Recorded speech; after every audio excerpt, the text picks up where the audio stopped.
আসসালামু আলাইকুম প্রিয় চাকরি প্রত্যাশী ভাই বোনেরা, আশা করি সকলেই ভালো আছেন। পল্লী বিদ্যুতের নতুন একটি নিয়োগ প্রকাশ করা হয়েছে। আপনারা ফুল ভিডিওটা এ টু জেড দেখতে পারেন। বয়স, যোগ্যতা, আবেদন, বেতন স্কেল সুন্দরভাবে আলোচনা করা আছে। এ টু জেড দেখানো ট্রাই করব এবং আপনাদেরকে জানানোর চেষ্টা করব। তো অবশ্যই চ্যানেলটাতে সাবস্ক্রাইব করে রাখবেন। সকল ধরনের সরকারি বেসরকারি চাকরির সবার আগে আমি ভিডিও আপলোড করি এবং এগুলোতে কী ধরনের প্রশ্ন আসে পরীক্ষার আগে কিন্তু আমি সেগুলো আপলোড করে থাকি। এজন্য অবশ্যই চ্যানেলটাতে সাবস্ক্রাইব করে রাখবেন। তো এখানে দেখব পদের নাম ডাটা এন্ট্রি অপারেটর, মহিলাদের জন্য সংরক্ষিত ৬টি পদ, কম বেশি হতে পারে। তো এটা এবং অফিস সহকারী ক্যাশিয়ার, এই দুইটা পদের জন্য বেতন স্কেল হচ্ছে প্রবেশ বেতন কাঠামো ২০১৬ সংশোধিত ২১ অনুযায়ী ১৮,৩০০ টাকা হতে ৪৬,২৪০ টাকা এবং নিয়ম অনুযায়ী অন্যান্য ভাতাদি প্রাপ্য হবেন। অর্থাৎ এই দুইটা পদ আছে এখানে, এই দুইটা পদের জন্য বেতন কাঠামো হচ্ছে ১৮,০০০ থেকে ৪৬,০০০ টাকা বেতন ধরা হয়।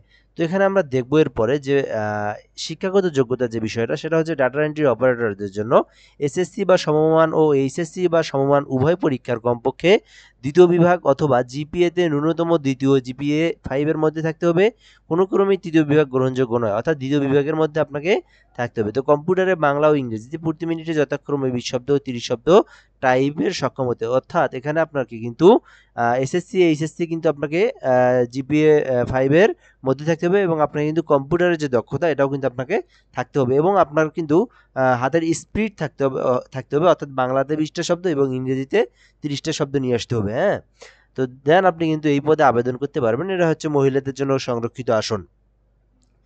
তো সহকারী ক্যাশিয়ার পদে এটাতে হলো 2টি নিয়োগ বিজ্ঞপ্তি। তো এটাতে কম বেশি হতে পারে, অর্থাৎ এগুলো বেশি হয়, কম হয় না আর কি।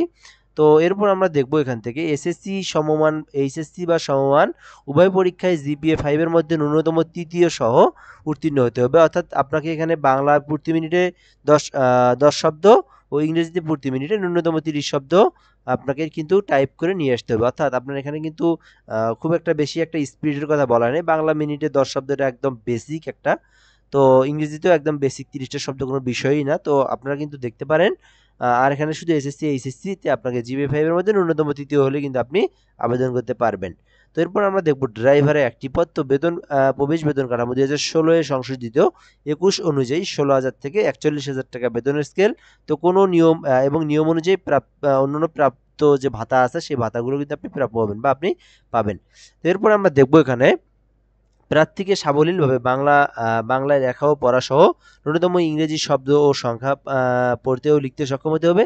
নির্দেশিকার সাংকেতিক চিহ্ন বোঝা এবং সময়সূচি পড়ার পর্যাপ্ত সামর্থ্য থাকতে হবে এবং লগ বই পূরণের সক্ষমতা থাকতে হবে এবং প্রার্থীর বিআরটিএ কর্তৃক প্রদত্ত বৈধ হালনাগাদ ড্রাইভিং লাইসেন্স থাকতে হবে এবং হালকা থাকলেও হবে এবং একম শ্রেণীর গেজেটেড কর্মকর্তা কর্তৃক সত্যায়িত লাইসেন্সের অনুলিপি আবেদনপত্রের সাথে জমা দিতে হবে।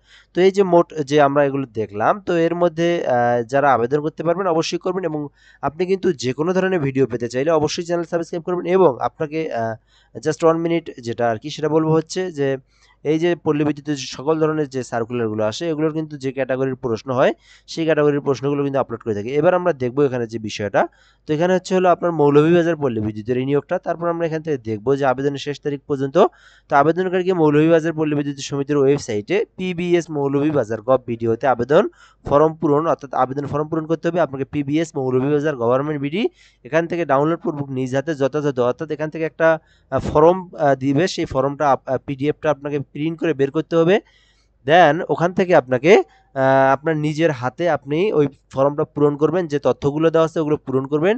পূরণ করে ২৮/৮/২০২৫ খ্রিস্টাব্দ তারিখ অফিস চলাকালীন সময়ের মধ্যে জেনারেল ম্যানেজার মৌলভীবাজার পল্লী বিদ্যুৎ সমিতি শ্রীমঙ্গল মৌলভীবাজারের বরাবরের ডাকযোগে অথবা কুরিয়ার সার্ভিসের মাধ্যমে আবেদনপত্র প্রেরণ করতে হবে। তো অবশ্যই আপনারা এই প্রসেসের মাধ্যমে যদি আবেদনটা পাঠান, দেন কোনো ভুল করা যাবে না। পল্লী বিদ্যুতের যে আবেদন আছে বেসিকভাবে যদি আপনি ভুল করে থাকেন তাহলে কিন্তু আপনার আবেদনটা বাতিল হয়ে যায়। তো ওয়েবসাইট হতে ডাউনলোডকৃত আবেদন ফর্ম ব্যতীত সাদা কাগজে টাইপকৃত অসম্পূর্ণ বা ভুল আবেদনপত্র বাতিল বলে গণ্য হবে। এছাড়া ডাকযোগে বা কুরিয়ারের সার্ভিস ব্যতীত সরাসরি কিংবা অফিস চলাকালীন সময়ের পর প্রাপ্ত আবেদন গ্রহণ করা হবে না। অর্থাৎ আপনি যদি সরাসরি গিয়ে দেন তাহলেও কিন্তু এটা হবে না। তো বিষয়টা এইরকমই। এখানে দেখবো আমরা মৌলভীবাজার পল্লী বিদ্যুৎ সমিতি ওয়েবসাইটে আলোচ্য বিষয়ের পরস্পর পূর্ণাঙ্গ নিয়োগ বিজ্ঞপ্তি পাওয়া যাবে। তো আপনারা ওখান থেকেও দেখতে পারেন।